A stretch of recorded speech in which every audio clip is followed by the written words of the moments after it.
Nitekana umunezero ntangere vyo gusubira kubana namwe banywanyi bacu mubana natwe makuru n'ibiganiro vya misi yose tubandanya gushikiriza kuri nombonesha kure ya channel yanyu Muhuza TV.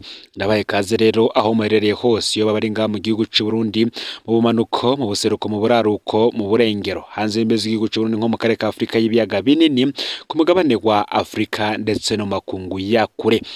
Uyu ni umwanya rero tugiye kubageza ko amakuru biriko biravugwa bigezwe ko muri kano kanya. Nta makuru tuzagaruka ni kuyarabana n'igisata cy'umutekano agateka kazana mu ndetse n'igisata ca politike.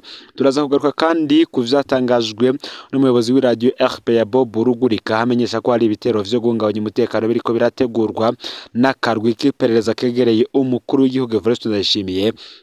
Ibitero rero ngo bigaheza bikazokwegekwa ku gihugu c'u Rwanda ndetse n'abatavuga rumwe na leta y'u Burundi nk'uko berutse kuba mu gisagara ca Bujumbura. Ibi akaba yabishikirije mu makuru ya RPA. Turaza kubigaruka ko mu buryo burambuye. Bob Rugurika kandi yagabishije umuryango wa Alain Guillaume Bunyoni. We avuga ko afise amakuru akwiye y'umugambi ugayitse uri kurategurwa wo kugandagura uyu yahoze ari umushikiranganje wa mbere Alain Guillaume Bunyoni. Bob Rugurika ati mwarabonye ejo bundi umukobwa wa Bunyoni bamusaba amananiza ngo akure impuzu zose igihe yaramugemuriye. Amakuru dufise ava mu begereye umukuru w'igihugu Evariste Ndayishimiye akavuga ko ngo Bunyoni ashobora kwicwa umwanya n'umwanya kuko Ndayishimiye yarahiye ararengwa ko Bunyoni ategerezwa kwicwa. Ibi turaza kubigaruka ko fyonda subscribe canke sabone niba utari wafyinda ko kugira ngo utoja ucikanwa nayo dushikiriza. Mbaye kaze muri ano makuru. Bob Rugurika umuyobozi w'iradio RPA avuga ko afise amakuru akwiye ava mu begereye umukuru w'igihugu Evariste Ndayishimiye mu mugambwe hamwe n'abari muri leta, avuga ko hari ibitero biriko birategurwa n'akarwi k'iperereza kugira abavyegike ku batavuga rumwe na leta hamwe n'igihugu c'u Rwanda. Bob Rugurika ati inyuma y'ibitero vy'amagrenade beroka kuba mu gisagara ca Bujumbura, amakuru dufise turiko turahabwa na bamwe mu begereye umukuru w'igihugu Evariste Ndayishimiye, haba abari muri leta n'abari mu mugambwe eka mbere n'abasoma mbike biwe, bavuga ko hari umugambi uri kurategurwa kandi ugejejwe kure wo guhungabanya umutekano bizokwegekwa ku batavuga rumwe na leta hamwe n'igihugu c'u Rwanda. Uwo mugambi ugayitse uri kurategurwa mbere no mu ntara hagati mu gihugu, n'abariko barabitegura n'abazobikora ngo amazina yabo Bob Rugurika arayafise kuko ngo barazwi. Abantu benshi bamaze kurambirwa nibiriko biraba mu gihe hari hakwiye kuboneka umuti w'ibibazo bihanze igihugu c'u Burundi na cane cane ubukene bwugarije abanyagihugu. Ibi bintu ntavyo bacifuza. Bamwe bati turasaba Ndayishimiye kureka umugambi ugayitse ahubwo atorera inyishu zihanze igihugu c'u Burundi. Imbere ko tubandanya n'ivyatangajwe na Bob Rugurika arongoye iradio RPA, ubundi uyu mukanyuro wo guteza umutekano muke ukunze kugaragara cyane hanini mu bihugu indongozi zavyo ziba zarananiwe gutorera inyishu ibibazo bihanze abanyagihugu bato bato kugira ngo bose basamarire kuri ico kibazo cy'umutekano. Indongozi nazo zibandanye ku murindi ziba ziri kuko biba vyarabaye akananira abahinga kugira ngo batore inyishu ibibazo biba bihanze igihugu. Uyu arongoye iradio RPA Bob Rugurika abandanya kandi avuga ko hari umugambi wo kugandagura uwahoze ari umushikiranganje wa mbere Alain Guillaume Bunyoni nk'uko nabigarutse ko. Uyu mugambi kandi ngo uzobukozwe n'umukuru w'igihugu Evariste Ndayishimiye bakoranye n'urwego rw'iperereza. Bob Rugurika nk'uko nabigarutse ko mwarabonye ejo bundi umukobwa wa Bunyoni bamusaba amananiza ngo akure impuzu zose igihe yaramugemuriye. Amakuru dufise ava mu begereye umukuru w'igihugu Evariste Ndayishimiye avuga ko Bunyoni ashobora kwicwa umwanya n'umwanya kuko Ndayishimiye yarahira arengwa ko Bunyoni ategerezwa kwicwa. Rero umuryango wa Bunyoni wo hagabira kuko ntawuzi inzira bagiye kubicishamwo, ariko umugambi wo kumwica wo urahari.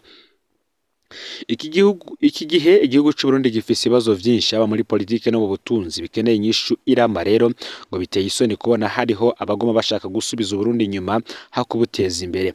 Abarongoye ubutegetsi bari bakwiye gukemura ibibazo bihanze Burundi maze Burundi bukagira ijambo haba mu karere no ku yindi migabane, kandi birashoboka. Ikibuze nishaka no gushaka gusa nk'uko Bob Rugurika arongoye iradio RPA yabitangaje. Kuri iki kirabana n'umugambi wo gushaka kugandagura uyahoze ari umushikiranganje wa mbere Arengiyome Bunyoni, si Bob Rugurika wenyene akigarutse kuko n'abandi bakurikiranira hafi ivya politike y'u Burundi nabo bamaze kubimenya, ndetse ayo makuru y'uwo mugambi ugayitse ngo gushaka kugandagura uyahoze ari umushikiranganje wa mbere ndetse no gushira amananiza ku muryango yo kugira ngo n'ubundi mu rubanza rwiwe ingingo zizofatwa zizabe ari ingingo zimubera amaboko y'umugongo. Byose tuzobigaruka ku munsi w'ejo, ntimuzacikanwe. Ni mugihe kandi mu yandi makuru hari umumenyesha makuru w'ikimenyesha makuru Iwacu yarayakubiswe atako yakwa n'ibikoresho vyiwe. Hirya no hino mu gihugu abantu bariko baribaza ivyo bagiye gukurikira gatoteza abamenyesha makuru bariko barakorerwa mu Burundi, ngo kuko ivyo bariko barakorerwa birenze ukwemera. Ivyo rero abanyagihugu bakabivuga bafatiye ku vyaraye bishikiye umumenyesha makuru Jean Noel Manirakiza akora ikimenyesha makuru Iwacu akorera mu ntara zo hagati mu gihugu, aho yaraye akobaguwe n'uburongoye igipolisi mu ntara ya Gitega Komiseri Evariste Habagurimana. Nk'uko amakuru ava mu ntara ya Gitega bivuga, nuko uwo mumenyesha makuru yakubiswe mu gihe yari ateramanye n'abagenzi biwe harimwo n'ubujejwe kumenyesha makuru mu nama nkenguzamateka Sena, hamwe n'undi mumenyesha makuru akorera radio nkuru y'igihugu RTNB mu masaha y'ijoro yoba kandi ngo yari mu gisagara ca Gitega. Inyuma yo gukubitwa no gukubagurwa, Noel Manirakiza muri iryo joro nyene yaciye yakwa ibikoresho vye vy'akazi harimwo imashini nyabwonko, ordinateri, icuma gifata amasanamu arico appareil photo, ibifata amajwi hamwe n'ibindi yari asanzwe akoresha mu kazi kiwe ka misi yose. Nk'uko rero uwo mumenyesha makuru avyivugira ngo yatasha avuye ku kazi, aho yari kumwe n'abagenzi biwe babamenyesha makuru, akemeza ko yakubiswe azira ivyo yandikaho yaragabishijwe n'iyo ntwazangabo mu gipolisi ko bashatse ngo bashobora kumufyeta. Jean Noel Manirakiza we ico asaba no gusubizwa ibikoresho vyiwe n'umutekano wiwe uheze gubahirizwe, nayo mu gihe ngo abategetsi canke ubutungane bwo bahari ico bumukeneye ko umumenyesha makuru asaba ko ho kwisungwa inzira zemewe n'amategeko kuko atigeze amenya ico azira, agaheza kandi akarengutswa akisigura. Kuri ivyo rero vyaraye bishikiye umumenyesha makuru ikimenyesha makuru Iwacu akorera naco nticatevye kugira ico kibivuze ko mwitangazo ico kimenyesha makuru cashize ahabona kiramiriza iryo kubagurwa yakorewe umumenyesha makuru Iwacu eka n'abandi bamenyesha makuru muri rusangi. Ico kinyamakuru kigasaba ko ibikoresho vy'akazi byo mumenyesha makuru vyosubizwa. Iwacu kandi ikibutsa ko umwuga wo kumenyesha makuru wemewe n'ibwirizwa shingiro ry'u Burundi. Indongozi rero ngo zikwiye gufata ingingo zose zorohereza umumenyesha makuru zikanakingira umumenyesha makuru wese akorera mu gihugu c'u Burundi.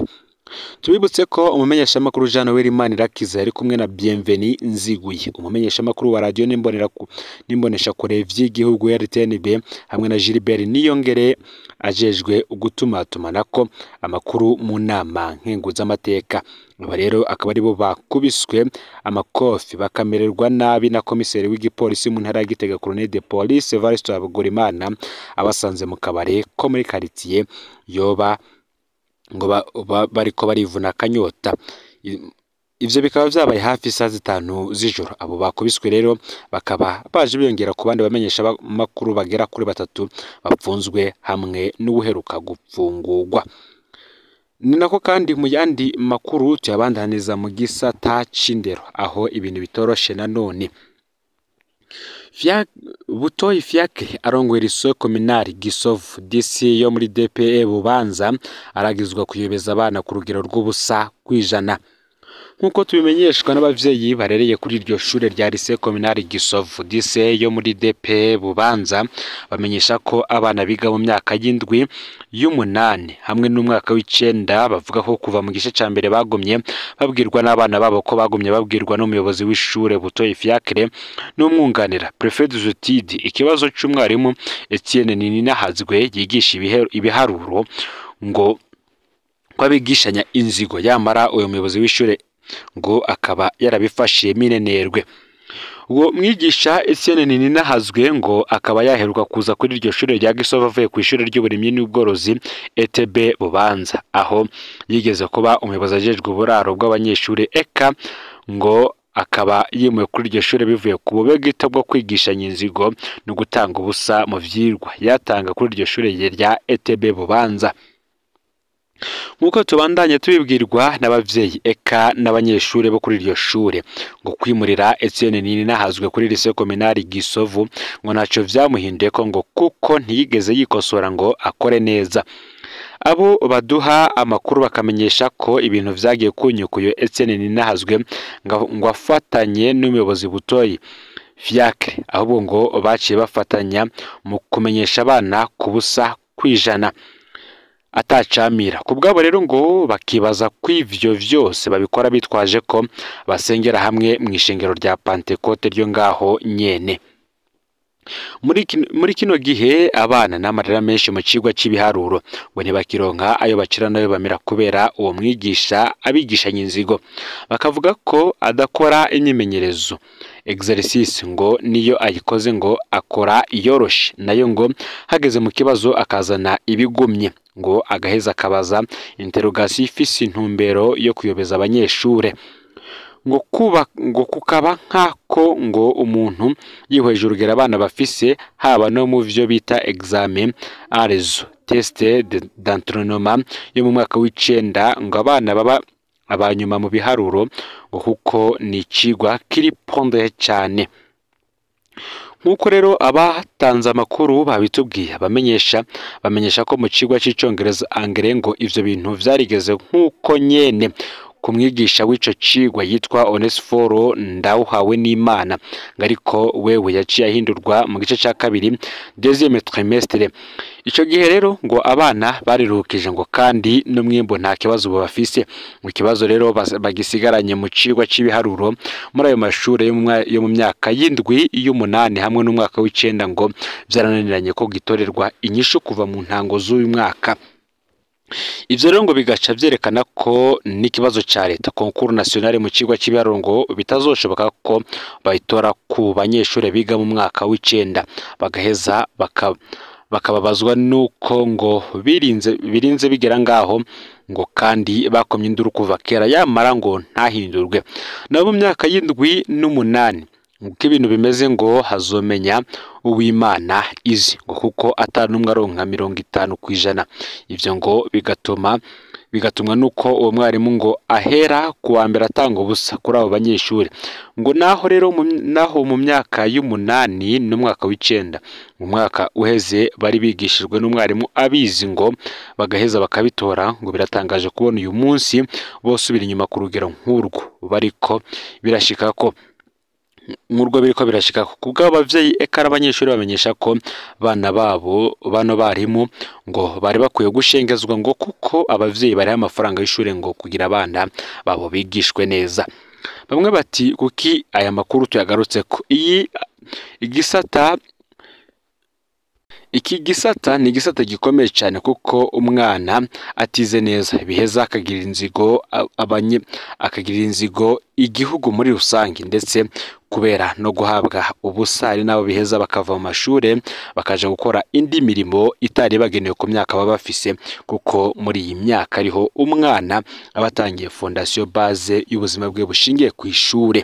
Aya rero niyo makuru yaragezwe ko muri kano kanyu fyonde subscribe canke sabone niba utari wafyenda ko kugira ngo utojikanwa nadushikiriza usangiza n'amakuru bagenzayo kandi aho baherereye hose kugira ngo nabo baje bashikirwa n'abiriko biravugwa bigezwe ko nga mu gihugu cy'u Burundi hanze y'imbizi igihugu cy'u Burundi ndetse no makungu yakore no Muhuza TV Imana bahezagire.